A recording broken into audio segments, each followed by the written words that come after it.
For DJ Rocky's Secret Files.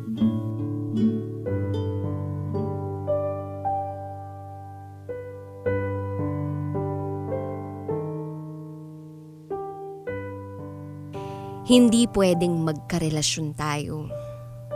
Maraming tutol. Gusto mo ba ang babaeng katulad ko na laspag na at pinagpapasapasahan na?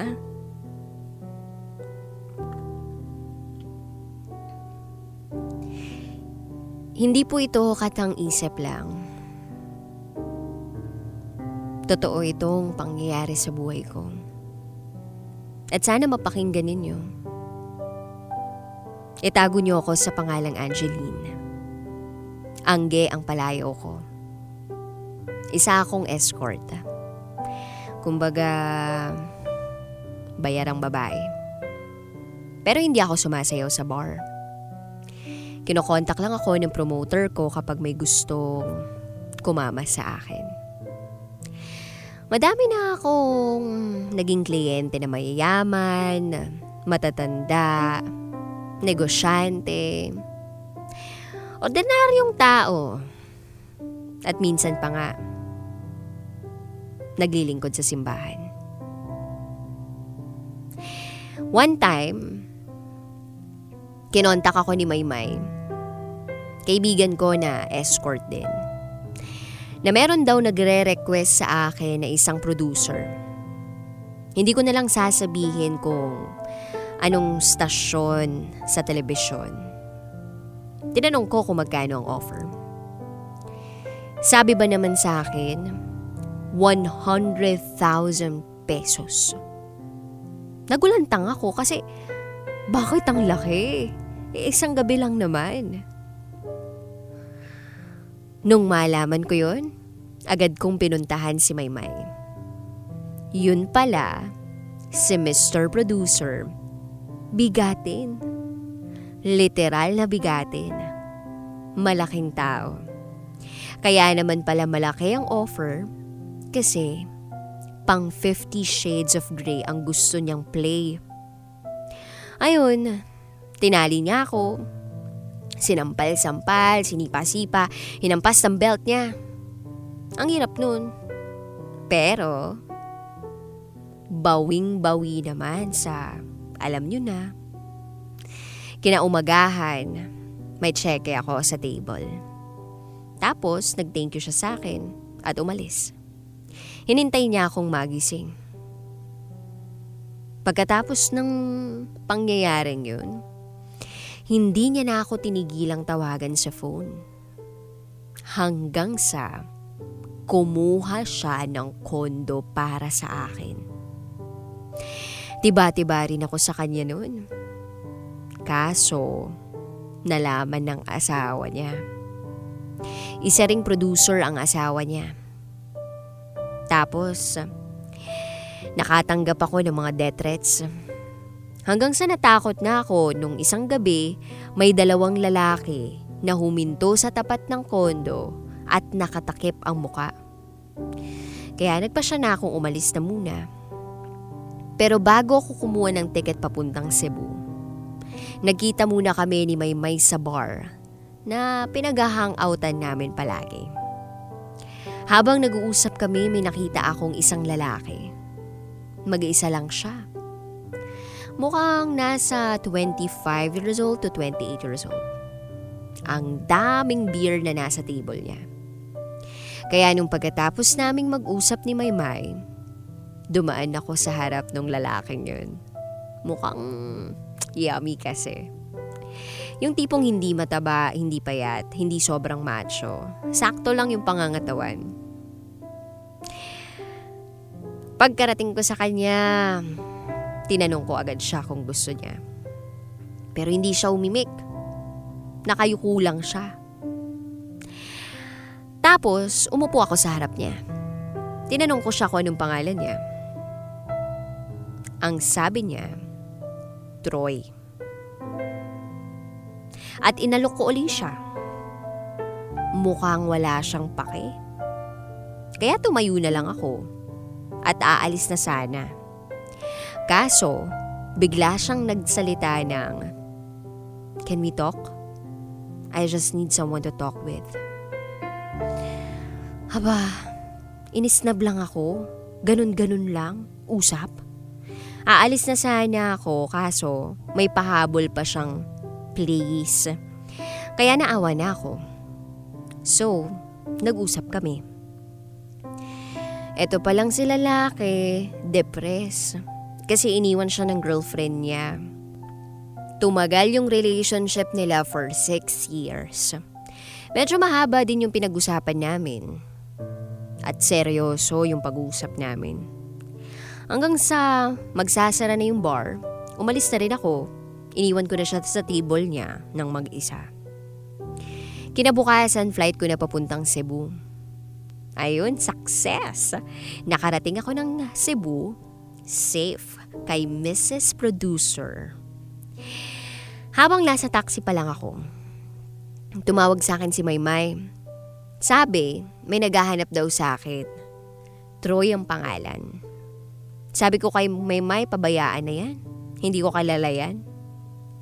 Pero, ang sabi daw pala ni Troy sa kanya kaibigan ko daw siya. Natawa na lang ako. Hanggang sa, nung nasa condo na ako sa Cebu, may unknown number na tumawag sa akin. Hindi ko sana sasagutin kasi baka mamaya si Mrs. Producer yun. Malagot pa ako. Pero, lalaki yung boses. Pamilyar siya sa akin. Si Troy pala.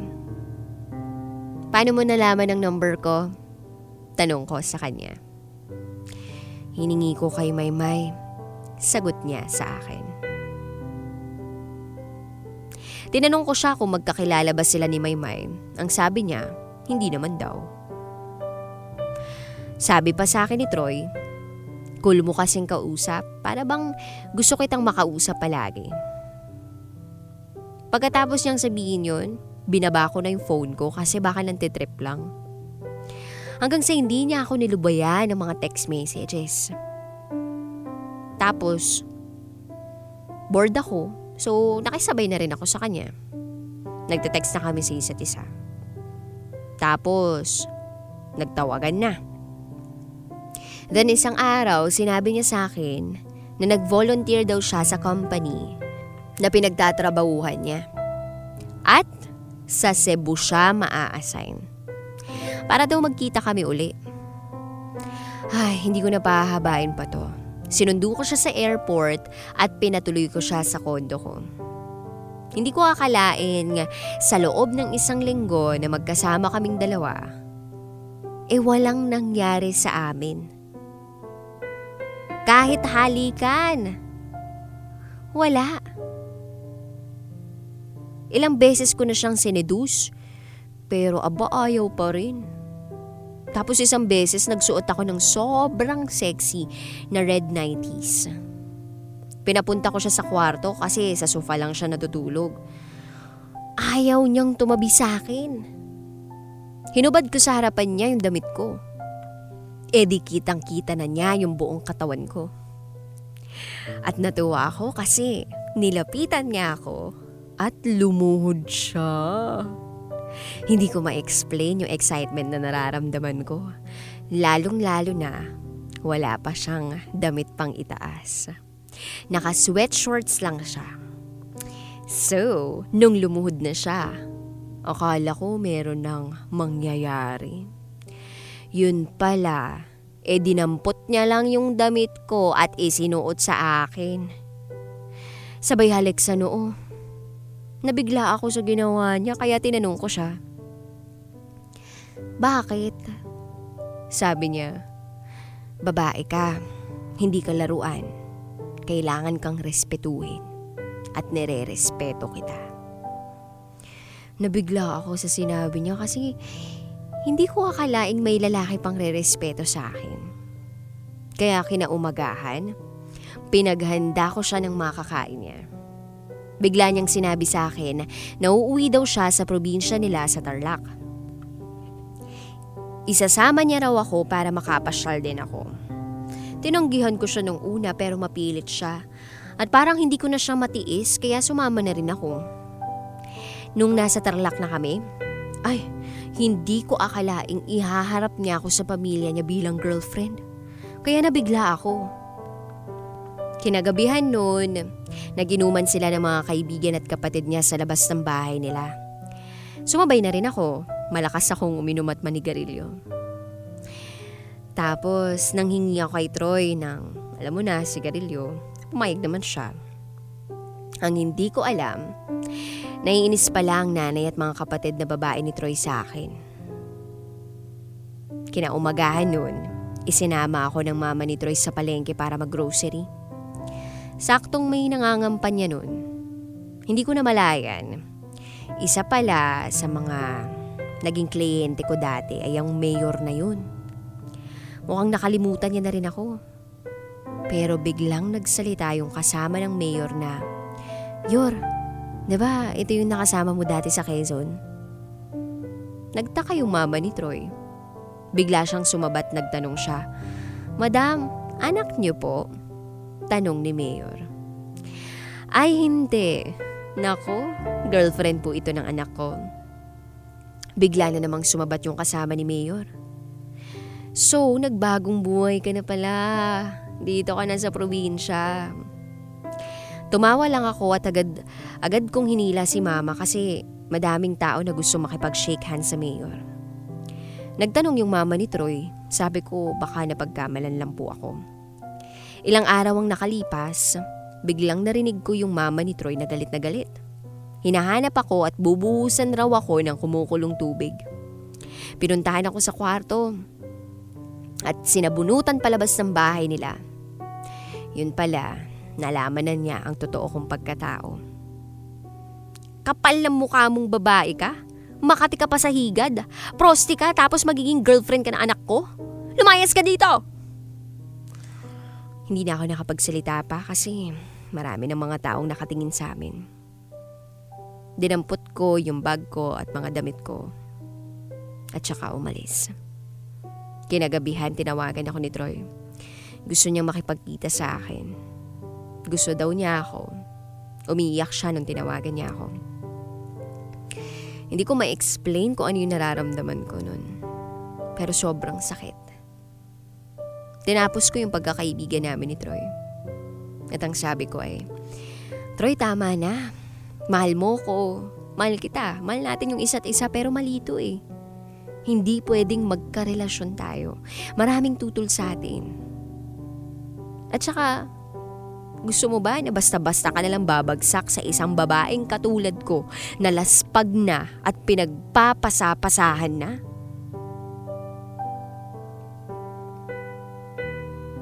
At mas lalo akong naiyak sa sinabi niya sa akin. Ang sabi niya ay, "Ang mahalaga naman, mahal natin yung isa't isa, diba? Wala akong nakikitang masama sa'yo. Hindi naman katawan mo ang habol ko. Ikaw mismo." Hindi ko na kaya yung mga sinabi niya kaya umiyak na ako ng tuluyan. At tinuloy ko pa rin ang balak ko, nakalimutan na lang siya. Dinelete ko yung number niya at binlock ko siya sa lahat ng social media accounts ko. After 2 years, nung naghiwalay kami ng landas ni Troy, nagkatagpo kami ni Arthur. Asawa ko na Phil Chinese. Nagkaanak kami ng 2, magkasunod, at hindi alam ni Art ang past ko. Last month lang nagpunta kami ni Art sa isang convention hall para sa isang business event or party niya. Nasa lobby ako at biglang may lumapit sa akin na nag-offer ng drink. Tumanggi ako habang nakatingin sa mga sasakyang dumadaan sa ibaba. "Para namang hindi ka malakas uminom nito dati ah." Sabay tawa. Tumingon ako sa lalaki at parang nag-stop lahat nun. Si Troy. "Troy?" Tanong ko. "Oo, bakit? Nakalimutan mo na agad ako?" 5 years ba naman? Sagot niya sa akin. Natameme ako pero agad akong nakapagsalita naman. "Kumusta ka na?" Tanong ko sa kanya. Eto, ayos naman. Nga pala, nagkabalikan kami ni Jezel. Sagot niya sa akin. Nabigla ako sa sinabi niya. Talaga ba? I'm so happy for you. Pautol kong nasabi yun. Dagdag ko pa, paano kayo nagkabalikan? At ang sagot sa akin ni Troy, nung iniwan mo kasi ako dati, sobrang lungkot ko nun. Di ako kumakain para bang gusto ko nang mamatay. Sobrang depressed ko nun. Hindi ko alam, tinatawagan ka pala nila mama para bumalik pero hindi ka na nila makontak. Tapos biglang dumating si Jezel. Yung inakala kong darating kasi hindi na bumalik. Tapos yung minsang umalis yun dumating. Tinulungan ako ni Jezel. At yun, biglang nagka-spark kami ulit. Salamat nga pala sa pag-alis mo kasi ang dami kong natutunan. Natutunan ko na hindi pala lahat ng akala mo ay magkakatotoo. At hindi lahat ng pinagtagpo ay magkakatadhana. Yung iba kasi sinasaktan lang para may matutunan. Sa totoo nga, ngayon ako magpo-propose sa kanya. Pagkasabi niya noon, maluha-luha na ako. Gusto kong umiyak pero hindi pwede. Inipon ko ang lakas ko para makapagsalita pa at ang sabi ko congrats nga pala in advance. Sorry nga pala sa nangyari sa'yo noon Siguro nga tama ka. Maswerte si Jezel sa'yo. By the way, aalis na ako maya-maya lang. Baka hindi ko na masaksihan ang proposal mo. Uuwi kasi kami ng husband ko ng maaga. Kasi may 2 cute pa na naghihintay sa amin. Pagkasabi ko nun, nakita ko sa mga mata niya na nabigla siya. Angge, may anak ka na? Oo, 2. Kasal na rin ako. Sige na, alis na ako. Good luck and congrats in advance sa inyo. Sabi ko sa kanya, sabay tapik sa balikat niya. At yun na yung huli namin pagkikita. Muli, ako si Angge. At ito ang aking secret vow. Always your number one. SM Radio Station. Love Radio. Hello, Kabisyo! Uy, gusto mo pa ba ng mas marami pang Secret File episodes? Ang gagawin mo lang, mag-subscribe ka na sa aming YouTube channel. It's Love Radio Manila. At pindutin mo na or i-click mo na ang notification bell para updated ka na sa aming mga latest video. Raketera po mula sa 90.7 Love Radio. Mwah!